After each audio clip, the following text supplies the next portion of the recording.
Bismillahirrahmanirrahim. Assalamualaikum warahmatullahi wabarakatuh.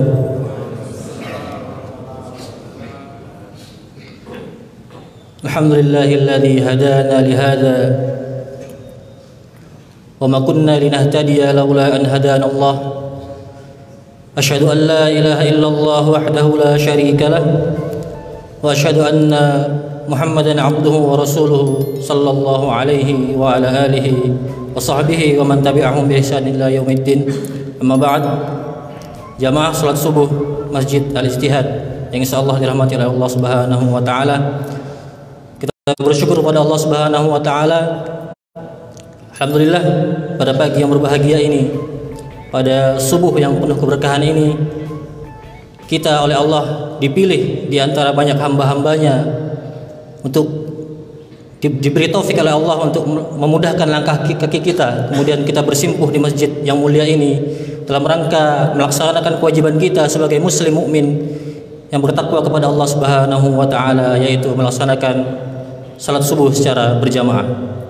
Apalagi kita berada di waktu-waktu yang memang Allah turunkan keberkahan di dalamnya. Kita berada di waktu subuh.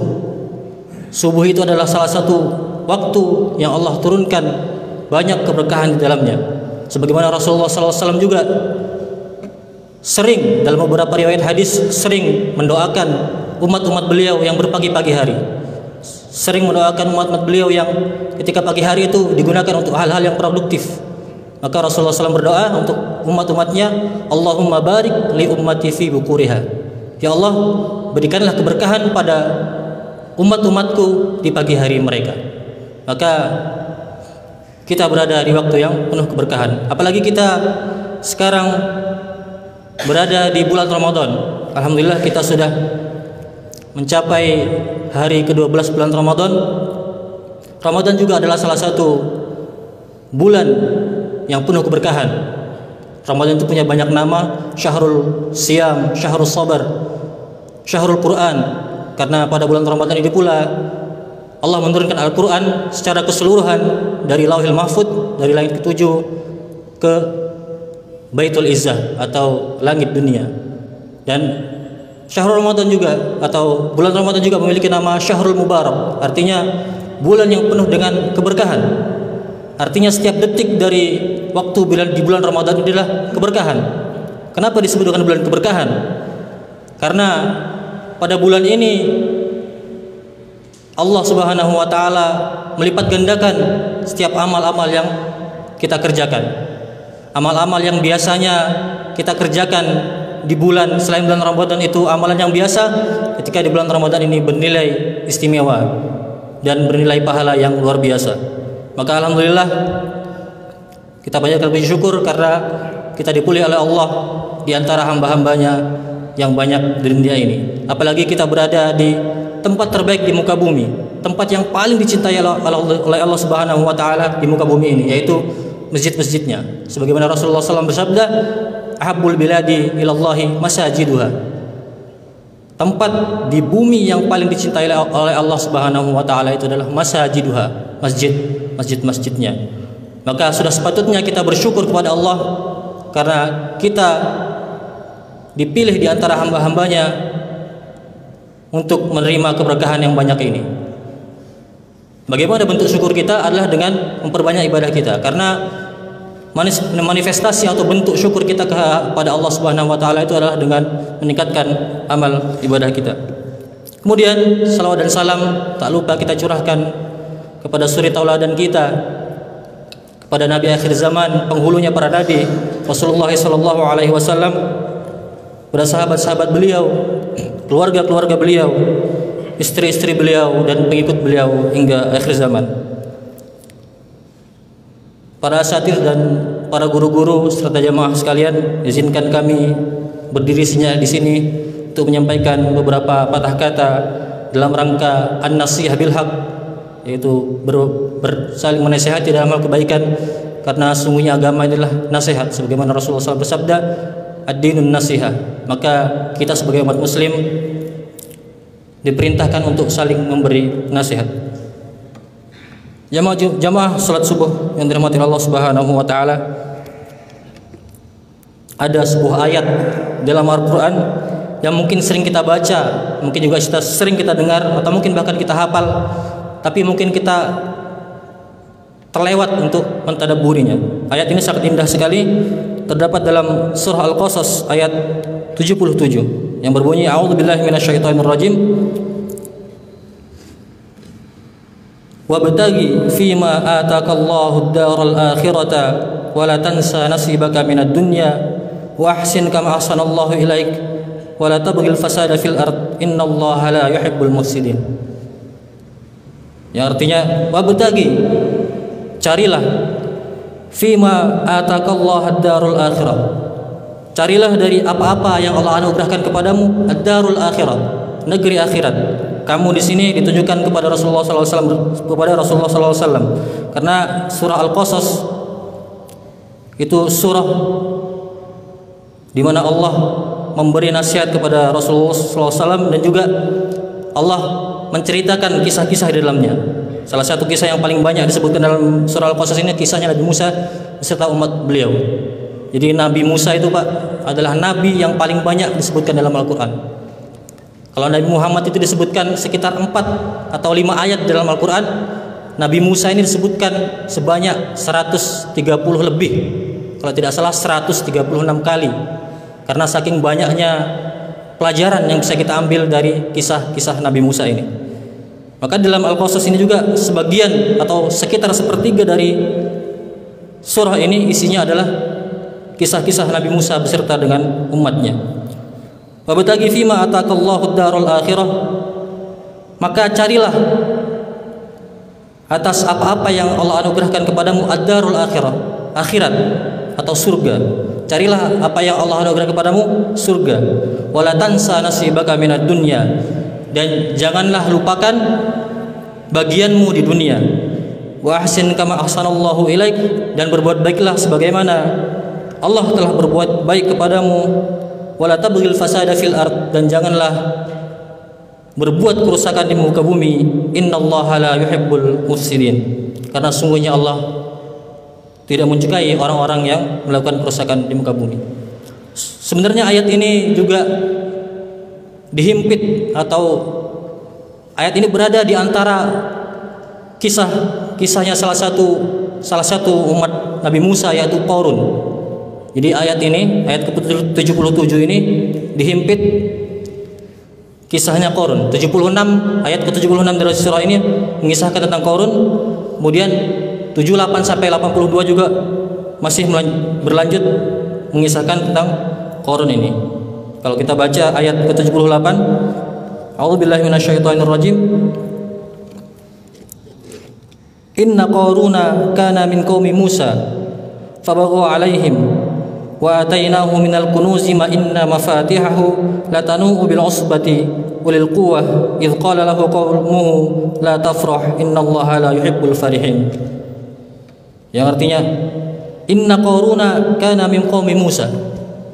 Siapakah Qarun ini sampai Allah menyebutkan khusus di dalam Al-Quran? Bahkan Allah membahas tidak hanya satu ayat tentang Qarun ini, tapi beberapa ayat di dalam Al-Quran. Siapakah sebenarnya Qarun ini? Qarun ini adalah salah satu umat Nabi Musa. Jadi Qarun ini adalah salah satu umat Nabi Musa yang ikut dengan Nabi Musa untuk berhijrah, ya. Karena Nabi Musa, Allah memerintahkan Bani Israel untuk berhijrah ke Mesir. Maka Qarun ini adalah salah satu di antara umat Nabi Musa yang ikut berhijrah dengan Nabi Musa ke Mesir. Qarun ini awalnya adalah orang mukmin, orang yang beriman kepada Allah Subhanahu wa taala, orang yang soleh, orang yang menjalankan syariat Allah dengan sebaik-baiknya. Namun dia punya keterbatasan rizki, jadi dia punya keterbatasan harta, sehingga dia tidak mampu memenuhi kebutuhan hidupnya sehari-hari. Maka pada suatu hari Qarun ini meminta kepada Nabi Musa agar Nabi Musa ini mendoakan dia agar Allah cukupkan hartanya. Maka karena Nabi Musa percaya, Nabi Musa tahu bahwa Qarun ini adalah salah satu hamba Allah yang soleh, maka Nabi Musa pun akhirnya mengabulkan permintaannya Qarun itu. Akhirnya Nabi Musa mendoakan Qarun agar dicukupkan hartanya oleh Allah Subhanahu wa taala. Singkat cerita, akhirnya Qarun ini menjadi orang yang paling kaya di Mesir pada masa itu. Qarun ini menjadi orang yang paling kaya di antara orang-orang yang menderita di Bani Israel di Mesir pada zaman itu. Kemudian karena kekayaannya itu, ledalah dia malah lupa dengan apa yang telah diberikan Allah. Dia lupa bahwa harta yang dititipkan Allah kepadanya adalah sebuah amanat yang harus dijalankan. Akhirnya dengan kelalaiannya itu, karena dia punya harta, akhirnya dia membangun sebuah kekuatan, membentuk kekuatan, dan dengan kekuatan itu dia melakukan kezaliman-kezaliman kepada Bani Israel, melakukan kerusakan-kerusakan pada Bani Israel. Kemudian potongan ayat selanjutnya, fabaghu alaihim. Ini tadi, Pak. Jadi setelah dia punya harta yang banyak, maka dia membangun kekuatan, fabaghu alaihim. Kemudian dia melakukan kezaliman-kezaliman, melakukan kerusakan-kerusakan kepada Bani Israel. Kemudian wa atainahu minal kunuzi ma inna mafatihahu latanu bil usbati ulil quwwah. Jadi saking kayanya Qarun ini, jadi wa atainahu minal kunuzi, kata Allah, aku berikan kepada Qarun ini karunia yang banyak berupa harta-harta yang melimpah. Ma inna mafatihahu latanu bil usbah ulil quwwah. Kata Allah, aku memberikan karunia harta kepada Qarun ini, yang mana hartanya itu sangat banyak sekali, di mana kunci-kunci dari tempat hartanya itu tidak mampu diangkut oleh orang-orang biasa, hanya mampu diangkut oleh orang-orang yang kuat. Saking banyaknya hartanya, kuncinya saja tidak mampu dibawa oleh orang-orang yang lemah atau orang-orang biasa, harus dibawa oleh orang-orang yang kuat. Bahkan di dalam sebuah riwayat cerita juga, Qarun ini adalah orang yang sombong. Jadi dia ada hari-hari di mana dia melakukan konvoi, melakukan pawai dalam rangka memamerkan harta-hartanya. Jadi ada riwayat Qarun ini ketika dia konvoi, pawai untuk memamerkan hartanya itu, dia membawa kunci-kunci hartanya itu dibawa oleh 60 bigol. Dibawa oleh 60 bigol. Bigol itu apa? Bigol itu persilangan antara keledai dan kuda.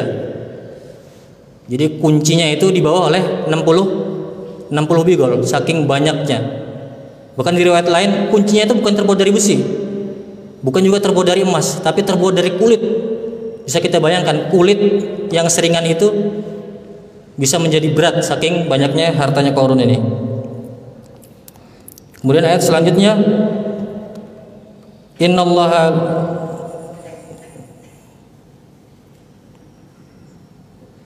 idz qala lahu qaumuhu la tafrah innallaha la yuhibbul farihin.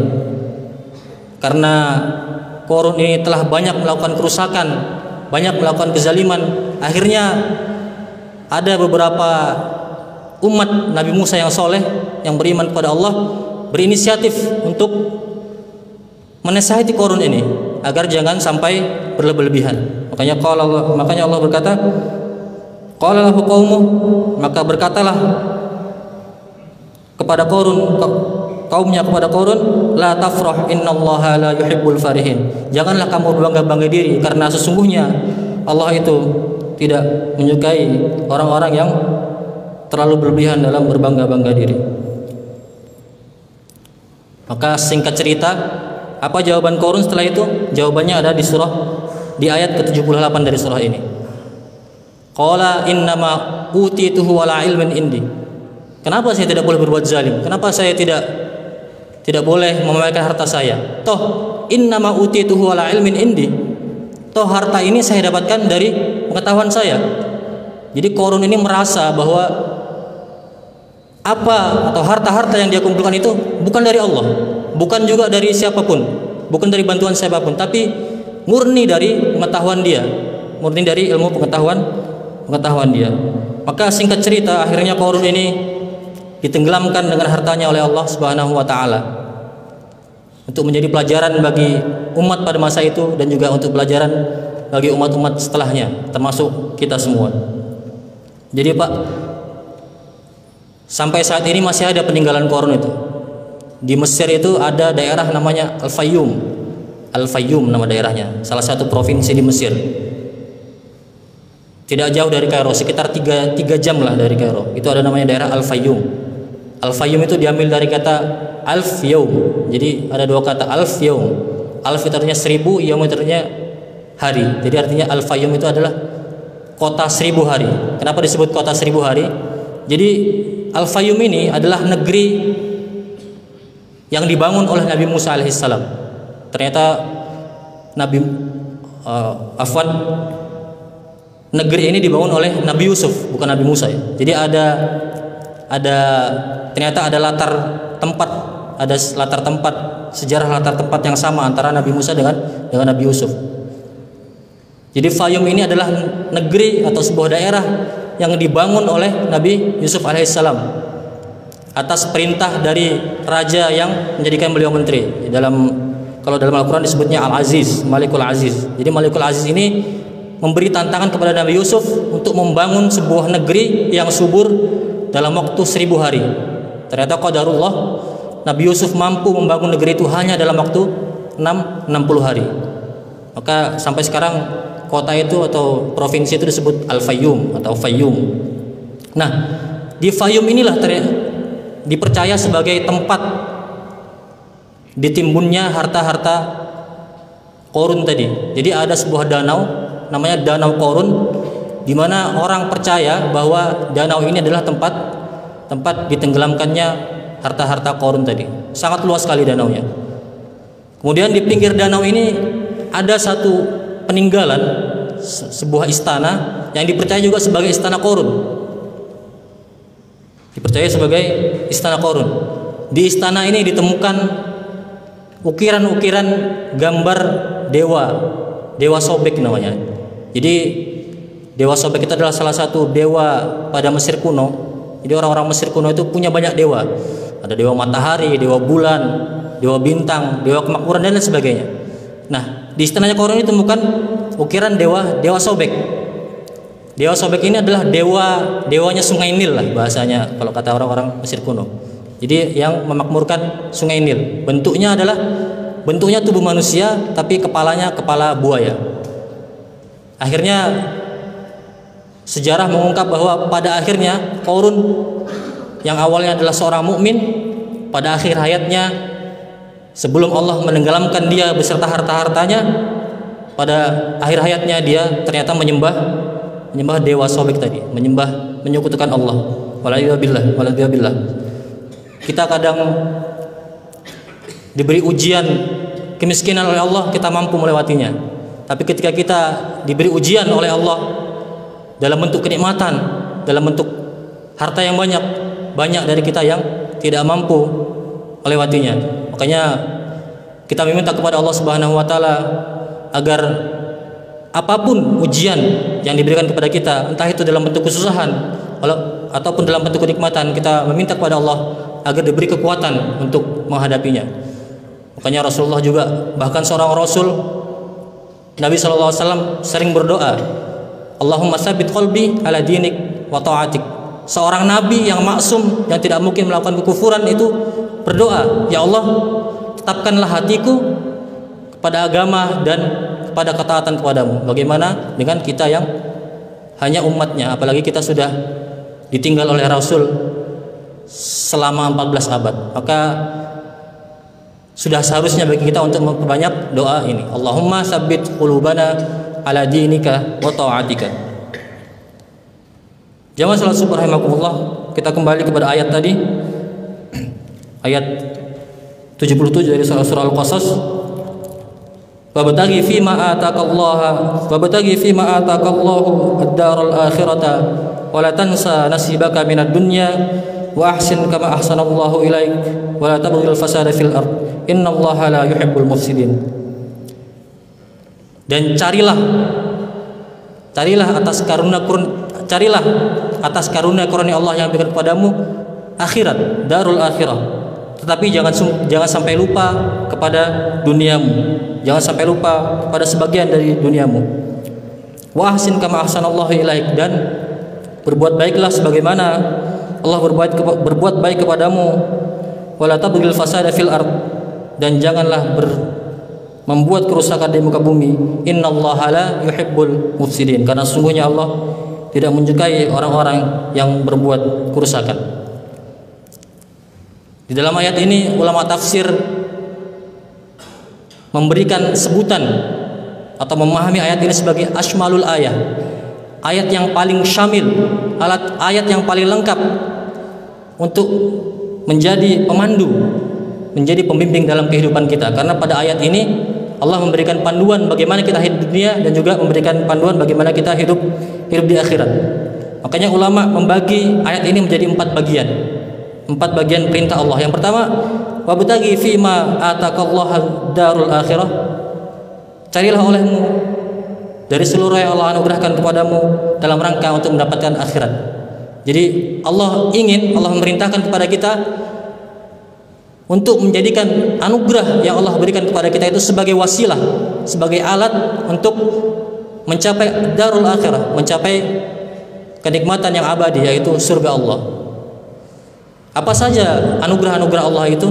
Kalau dalam konteks ayat ini, karena dia sedang membahas tentang Qarun, tentu konteks ayat ini adalah harta benda. Namun Rasulullah juga sudah memberikan kita petunjuk, memberikan kita nasihat. Setidaknya ada 5 anugerah yang harus kita manfaatkan sebelum datang 5 sesuatu yang menghapusnya. Rasulullah bersabda, "Iqtanim khamsan qabla khamsin." Ini hadis yang sangat masyhur sekali. Kita sangat familiar dengan hadis ini. Iqtanim khamsan qabla khamsin. Manfaatkanlah 5 perkara yang Allah anugerahkan kepadamu sebelum datang 5 perkara yang menghancurkannya atau yang menghilangkannya. Yang pertama adalah syababaka qabla haramik. Masa mudamu sebelum datang masa tuamu. Tentu masa muda adalah sebuah anugerah dari Allah Subhanahu wa taala. Setiap kita yang sudah mencapai umur tua tentu melewati masa ini. Maka masa ini adalah salah satu wasilah atau anugerah yang harus kita manfaatkan dengan sebaik-baiknya untuk menggapai ad-darul akhirah.